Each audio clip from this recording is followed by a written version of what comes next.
प्राथमिकताएं यह है कि जिस तरह से पिछले 5 साल में कांग्रेस राज ने जनता से झूठ बोल के जो किसानों का कर्जा माफ करने के लिए कहा था, बेरोजगारों को भत्ता देने के लिए कहा था, ये कह के सत्ता में आ गई। लेकिन 5 साल उन्होंने केवल कुर्सी की लड़ाई लड़ते रहे और जंगल राज मचता रहा। उसके बाद में भी हिंदुस्तान में सबसे नंबर 1 पे राजस्थान आया है कायम में बलात्कार, महिला अत्याचार और दलित अत्याचारों में। ये इनके कारनामे रहे हैं और भ्रष्टाचार की कोई सीमा नहीं है।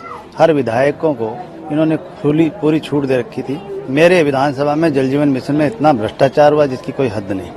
मैं मानता हूं कि उनके जितने जो कारनामे किए हैं, हम जितना उन्होंने इस राजस्थान को पीछे धकेला है, उसको हम हर वर्ग को साथ लेकर हर समाज में और दलित वर्ग को, महिलाओं को, उन पे हम विशेष तौर से काम करेंगे।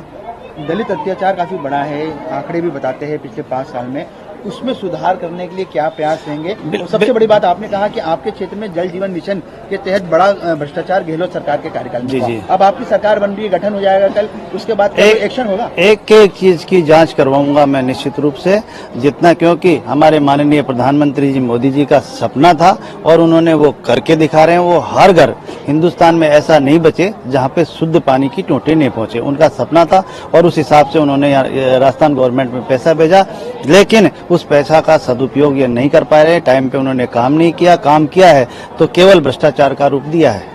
तो उसकी जांच करवाएंगे? बिल्कुल जांच करवाएंगे सर। महिला अत्याचार काफी बड़ा, बहुत ज्यादा। दलित अत्याचार में भी राजस्थान काफी सुर्खियों में रहा। ये चीजें अब कम हो। मैं क्योंकि जो दलित अत्याचार, मैं एससी मोर्चे का राष्ट्रीय कार्यकारिणी का सदस्य था, मैं हर स्टेट में घूमता था, लेकिन जो राजस्थान में ज्यादा हुआ है और इसके खिलाफ हमने कई बार आंदोलन भी किया। लेकिन अब हम ये सरकार आगे निश्चित रूप से जो लॉ एंड ऑर्डर रहेगा ये मजबूत रहेगा। भारतीय जनता पार्टी जो करती है वो कहती है, जो करती है, और जो नहीं कहती है वो भी करके दिखाती है। बेरवा साहब, चूंकि आपको उप मुख्यमंत्री बनाया गया है, भजन लाल जी को मुख्यमंत्री बनाया गया, दिया कुमारी जी को उप मुख्यमंत्री बनाया गया, क्या आपने सोचा था पार्टी में एक छोटे से कार्यकर्ता को इतनी बड़ी जगह? ये भारतीय जनता पार्टी ऐसा कर सकती है और कोई पार्टियां नहीं कर सकती है। निश्चित रूप से हम साधारण कार्यकर्ता थे और साधारण कार्यकर्ता केवल पार्टी में काम थे। हमारे को तो ये भी पता नहीं था हमारे को टिकट भी मिलेगा नहीं, लेकिन पार्टी ने टिकट दिया और वो भी मेरी भाभी के तिये की बैठक में था। मैं, मेरे गमी हो रखी थी घर में, लेकिन वहीं मुझे सूचना मिली।